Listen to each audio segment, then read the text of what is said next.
Let's take it back. Because our story starts in 1999 in the lawless land of Florida. You know Florida, land of beaches, blue water, and Gainesville. But nobody likes Gainesville, so today we're in Bay Lake, Florida. Now, today is important because it's April 8th and we're at Walt Disney World. Don't forget to grab a cookie and some merch that won't age well in 2 years, 5 months, and 3 days. Disney is announcing the closure of its zoological exhibit, Discovery Island. Actually, according to the tattoo on its neck, it's Tafkati, or the artist formerly known as Treasure Island. But we're just going to call it Discovery Island. This was a fascinating place. It was like a getaway from the main Disney park. People could view birds, flowers, and exotic animals. They got in some trouble with PETA in 1989 for mistreating vultures, but I don't understand. They didn't mistreat any vultures. They let everyone from PETA return home safe. Hotbox, there were actually over a dozen charges filed. I can hate both of these groups. But here in '99, with the advent of Animal Kingdom opening, the number of guests at Discovery Island has significantly dwindled. However, that's not the official reason that Disney gave for its closure. In fact, Disney never gave any official reason for its closure. Instead, the public was made to watch Discovery Island go softly into the night. I get the same feeling when I leave Taco Bell without the sauces I asked for. But human intuition and Wikipedia tell me that just because Discovery Island is closed doesn't mean that people won't try to make it to the island anyways. There was a 2009 exploration by Shane Perez. This was back in the Blogspot days. This might as well be written on stone tablets. Then there was Matt Sanswa, a YouTuber who uploaded nearly half an hour of footage cataloging a walk through the island. We get to see the beautiful way nature is reclaiming things that humans no longer care for, and the trail of death left in the wake of a megacorporation. Matt Sanswa's exploration was thorough, and an excellent documentary on the modern state of the island. But neither of these explorations were motivated by fringe conspiracy theory, so they both get a 0 out of 10. And that's how we get to the star of today's video, Richard McGuire, or Rip Thorn as he calls himself. Now, I mean this in the most endearing way possible. This guy is one of the most Florida men of all the Florida men. I wouldn't recommend doing what I do. I dive in the most gator-infested waters. It's snake bit. He has an incredible channel called Southern Pirate Outdoors. One of the taglines in his video descriptions is, "Always keep your eye on the treasure." Richard's channel is full of urban exploration from all over, it seems like. It's got abandoned building content, wildlife content. He's got Jeffrey Epstein mansion exploration next to 50-year-old canned food openings. There's nothing this guy can't do. But a few years ago, Richard set his sights on Discovery Island. Now, the first video I can find mention of it on his channel is Preparing for Discovery Island. The video starts with Richard showing off his traps for snapping turtles, talking about some of the previous catches he's made. This is not off-brand for his channel at all.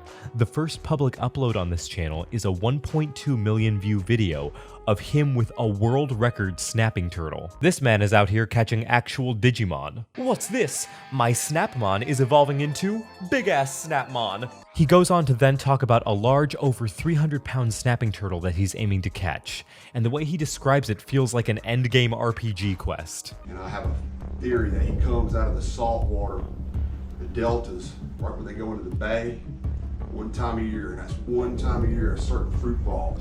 Patrolling the Mojave almost makes you wish for a nuclear winter. The guy also advocates for doing your wildlife activity sustainably. Do your things right because Mother Nature is fragile, and if we all out there breaking the law and doing that thing the wrong ways, we're not gonna have anything left. But the real breadcrumb that we're here to study is right at the very end of this video. Richard says that while his trap is being constructed, he will be exploring the Discovery Island Park. This upload was on April 12th, 2020, and at this point, this is all fairly tame. You would think this might not be more than a simple urban exploration, just in a very public place. But the next upload on the channel, coming on May 21st, 2020, hits us with a lot at once. It's called Discovery Island Recon, Actual Footage, Part 1. I don't know how to put this in an ad-friendly way, so I'm going to try my best. According to some, Walt Disney was not a fan of Jewish people. So some conspiracy theorists think that Walt Disney was associated with those people from the early 1930s and 40s Germany. And they think that because of that, Walt Disney was affiliated with the Illuminati in a plot to establish a new world order, and that Discovery Island was a site for biological experiments. I'm not saying these people are wrong or right, and I'm not being derogatory to Richard or anyone who thinks this way. I'm just saying that's what they think. The real Jurassic Park, fact or fiction, you be the judge. What I have researched about Disney Discovery Island is shocking.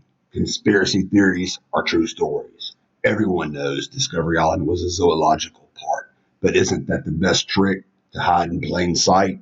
For a more sinister motive, a private laboratory for Walt Disney's fancy. He had racked up numerous lawsuits from his various scientific experiment researches. His own scientists were the whistleblowers due to their hatred and disgruntled attitudes towards their ruthless leader, Walt Disney, the Illuminati.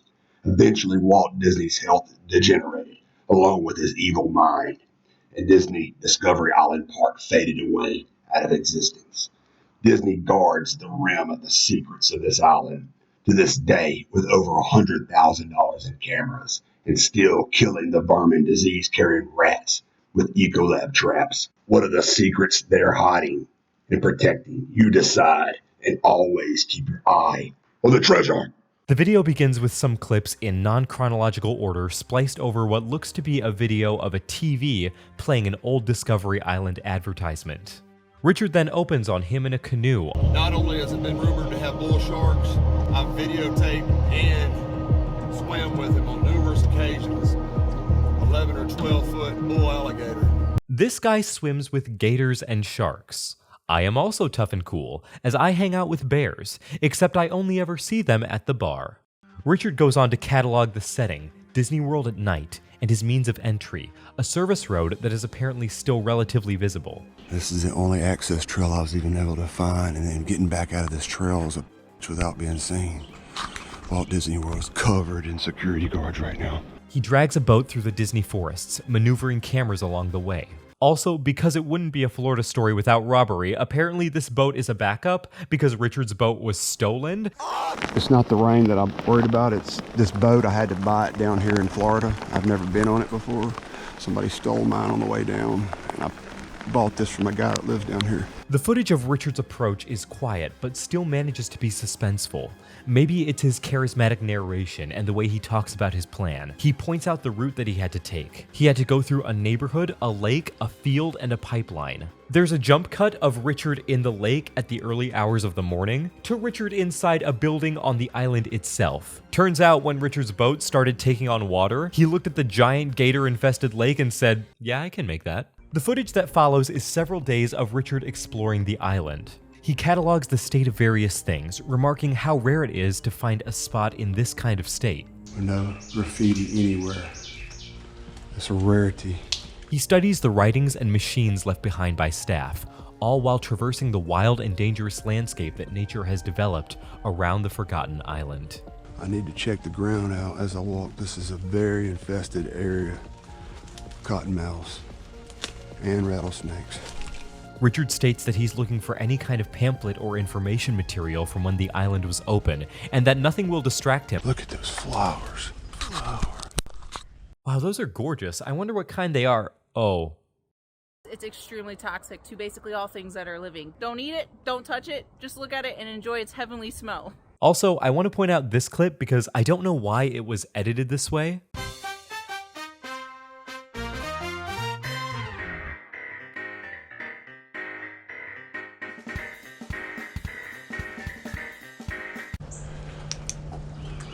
I feel like he was going for that epic montage feeling, and I feel bad that it didn't hit for me like he probably wanted it to, so I made my own little montage for him.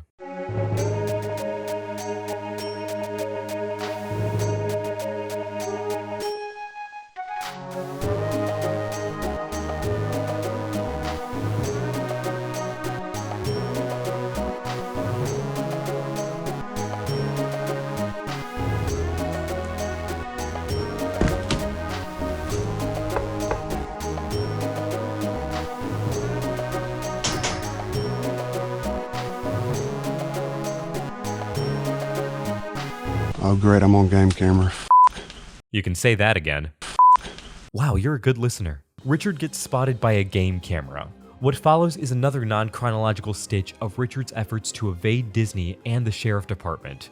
Richard moves quietly through the property, evading over a dozen patrols and a dedicated helicopter. These motherfuckers are crazy. Disney World's got all that money. They can do whatever they want.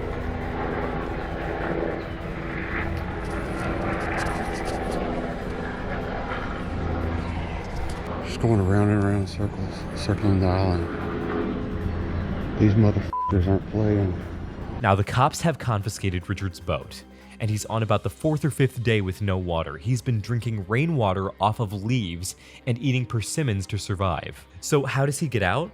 Well, in Richard's straightforward thinking brain, he says, "Just swim, lol." So he waits for a break in the patrol and targets an unwatched beach. He scours the beach for empty water bottles and packs them in his backpack to give it buoyancy. He then makes the mile-long swim back through gator-infested waters to the shore. Now, I don't endorse this activity, and neither does Richard. I'm starting to believe this was a bad idea. Nah, in 20 years I'll look back and have a good laugh. But I have to give respect to the guy and his massive balls for pulling all of this off the way that he did. His ingenuity is incredible. The bottle in the backpack trick is on the level of Jack Sparrow and that upside-down boat trick. This fucker is a pirate after all. So after some anxiety-inducing footage of Richard swimming through the murky waters and a fade cut that shows us an hour has elapsed, Richard makes it to shore. He's sputtering, he's exhausted, and halfway through that swim, his bag started taking water and wasn't floating well, so he was mostly unassisted. This backpack's taking up water, it's not submarine. I'm getting tired. When he makes it to shore, he gets a call from his girlfriend stating that the cops had confiscated the van and were going to arrest her if he didn't turn himself in. What do you mean they surrounded the van? They have you right now? They're gonna take you to jail if I don't come out and turn myself in? Fucking went through all this and I gotta turn myself in or they're gonna take her to jail. So Richard, out of concern for his family, turned himself in.